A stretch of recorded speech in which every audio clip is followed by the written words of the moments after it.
प्रकाश हो गया।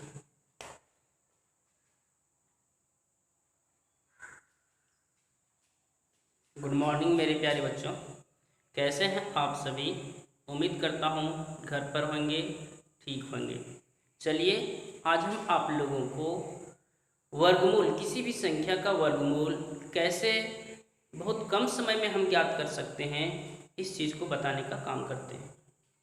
उम्मीद है आप अच्छे से समझ पाएंगे। वीडियो को शुरू से लेकर अंत तक देखिए, आप निश्चित रूप से समझ पाएंगे। चलिए, जैसे पहले हम लोग वर्ग निकालने के लिए सीख चुके हैं, है ना। उसको मैं एक बार यहाँ लिख देता हूँ। 1 का वर्ग 1, 2 का वर्ग 4। आप लोग को याद भी होगा, आप लोग मेरे साथ साथ बोला भी कीजिए कि किसका वर्ग क्या होता था, है ना। 6 का वर्ग क्या होता था, 36। 7 का वर्ग क्या होता था, 49। 8 का वर्ग 64। 9 का वर्ग 81 और 10 का वर्ग। और ज़रूरत पड़ेगा तो हम उसको लिख लेंगे, अभी हम यहाँ तक लिखें। देखिए, आप देखें, इसका मतलब ये होता है कि 1 का वर्ग 1 है तो 1 का वर्गमूल 1 है। अगर 2 का वर्ग 4 है तो 4 का वर्गमूल 2 है ना। इसको हम ऐसे कहते हैं ना कि 1 का वर्गमूल 1 है, 4 का वर्गमूल 2 है, 9 का वर्गमूल 3 है। इधर से वर्ग कहलाया तो इधर से वर्गमूल कहलाता है। 16 का वर्गमूल क्या है, 4। 25 का वर्गमूल क्या है, 5। 36 का वर्गमूल क्या है, 6। इसी तरह से 100 का भी वर्गमूल क्या है। तो हमने ये चीज को देखा, है ना। अब हम यहाँ से क्या बताना चाहते हैं, आप उस चीज को समझने का प्रयास कीजिए कि यदि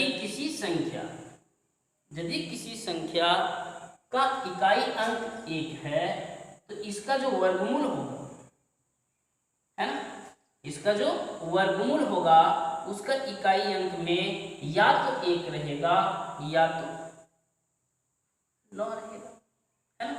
क्योंकि अंत में 1 दो ही संख्या के वर्ग से आ सकता है।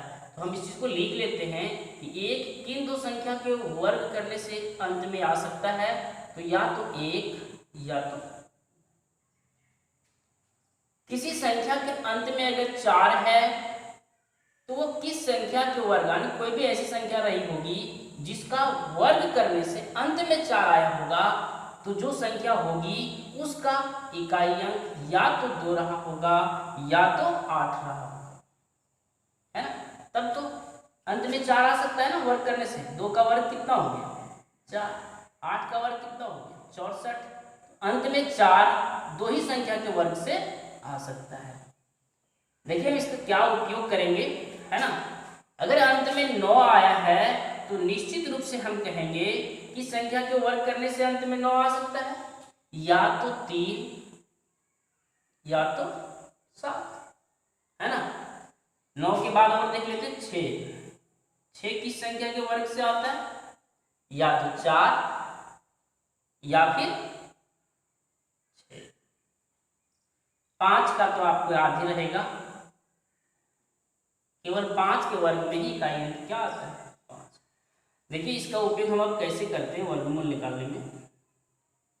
अब यदि किसी संख्या के इकाई अंक में 1 होगा तो हम अब क्या कह पाएंगे कि उस संख्या के वर्गमूल का इकाई अंक या तो 1 होगा या तो 9 होगा। जैसे एक उदाहरण से समझते हैं। मान लीजिए कि हमारे पास एक संख्या है 784। अब हमें इसका वर्गमूल निकालना है। इसका वर्गमूल निकालना है हमें 784 का, समझ रहा है। इसमें क्या करना है, अंतिम से 2 डिजिट लीजिएगा। अब इधर जो बच जाएगा उधर छोड़ देंगे। अगर हम अंतिम का 2 डिजिट लें तो हम देखते हैं कि इकाई अंक क्या है, 4। और अब भी हम सिखाए हैं कि अगर इकाई अंक 4 है तो उसके वर्गमूल का इकाई अंक या तो 2 या तो 8, क्योंकि 2 का वर्ग करने से ही अंत में 4 आता है, या फिर 8 का वर्ग करने से ही अंत में 4 आता है। तो हम कहेंगे कि 784 का जो वर्गमूल होना है उसका इकाई अंक या तो 2 होगा या फिर 8 होगा। अब हम ये देखेंगे कि जो संख्या बची थी 7, ये 7 किन दो संख्या के वर्गों के बीच स्थित है। तो आप कहेंगे कि ये 2 और 3 के बीच है ना, 2 का वर्ग 4 और 3 का वर्ग 9, इसी के बीच में है ना कहीं 7। तो हम कहेंगे कि 7 जो है वो 2 और 3 के वर्ग के बीच स्थित है। फिर आप इन दोनों में से छोटा संख्या देख लीजिएगा कौन है, तो 2। तो निश्चित रूप से इसका आंसर या तो 22 है या फिर क्या है 28। 784 या तो 22 के वर्ग से आता है या फिर 28 के वर्ग से आता है। तो फिर हम इसमें से ज्ञात कैसे करेंगे, देखिए दोनों में से कोई एक कन्फर्म हम कैसे कर पाते हैं, दोनों को मल्टीप्लाई कर दें तो 2 तिया कितना हो गया 6 हो गया। अब हम इस 7 को देखेंगे जिसका वर्गमूल हमें निकालना था, ये 6 से अधिक है या कम। तो हम देखते हैं कि 7 जो हमारा वो 6 से अधिक है, तो हमारा उत्तर भी अधिक वाली संख्या होगी, यानी कि 28। बोलो एकदम सही है क्या, ये सही उत्तर है 28। क्या आप समझ पाए? नहीं। तो चलिए एक और सवाल के साथ समझते हैं। मान लीजिए मुझे निकालना है 7396 का वर्ग। तो हम सबसे पहले लास्ट का 2 डिजिट देख लेंगे। 96 इसका इकाई अंक क्या है 6, तो इसके वर्गमूल का इकाई अंक क्या हो जाएगा, या तो 4 या तो 6, क्योंकि 6 अगर अंत में आना है तो या तो 4 के वर्ग से आता है या फिर 6 के वर्ग से, है ना। इकाई अंक या तो 4 रहेगा तब 6 आ पाएगा, या तो इकाई अंक 6 होगा। तो हम यहाँ लिख देते हैं, लिख दिए। अब हमारा क्या बच गया 73 को ये देखना है कि किन दो संख्या के वर्गों के बीच स्थित है। तो 73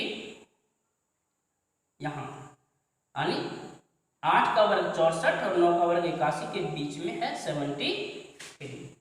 तो निश्चित रूप से यहाँ लिख लेंगे हम 8 और 9 के बीच। अब फिर बोलेंगे छोटी क्या है इसमें 8, तो 100% दोनों के साथ 8 लगाना है।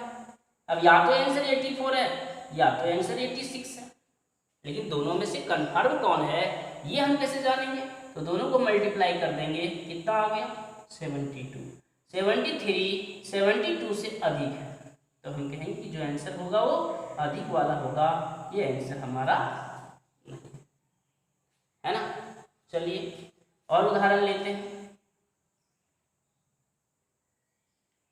1369 है, मैं पहले यहाँ लिख रखा था 1369। अगर मैं इसका वर्गमूल निकालना चाहूँ तो हम क्या देखते हैं, लास्ट का 2 डिजिट क्या है 69 है।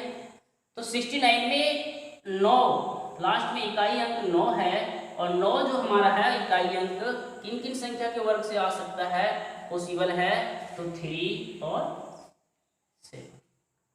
अब हम यहाँ पे देख लेंगे तुरंत से 13 किन दो की संख्या के बीच स्थित है, तो 3 और 4 के वर्ग के बीच है। तो फिर छोटी संख्या क्या है इसमें 3, या तो आंसर 33 होगा या फिर 37 होगा। फिर हम दोनों को मल्टीप्लाई कर दें तो क्या आ गया 12। 13 12 से ज़्यादा है तो हमें आंसर भी होगा 37 इस सवाल का। एक और क्वेश्चन बना के देख लेते हैं। 1849 देखिए तुरंत कैसे आता है, 2 डिजिट 49, या तो अंत में 3 या तो अंत में 7 है ना। अब ये 3 किन दो संख्याओं के बीच स्थित है, तो 3 और 4 नहीं, 4 और 5 के बीच, 4 और 5 के वर्ग के बीच है। तो दोनों के साथ क्या लगना है, आ तो आंसर 43 आ तो आंसर 47। फिर दोनों को मल्टीप्लाई कर लें तो 20। 18 जो हमारा वो 20 से कम है, यानी आंसर क्या है 43। अगर आप इसको 2-4 बार प्रैक्टिस कर लें तो निश्चित रूप से आप देखते ही किसी संख्या का वर्गमूल बता पाएंगे। उम्मीद करता हूँ आप समझ गए होंगे।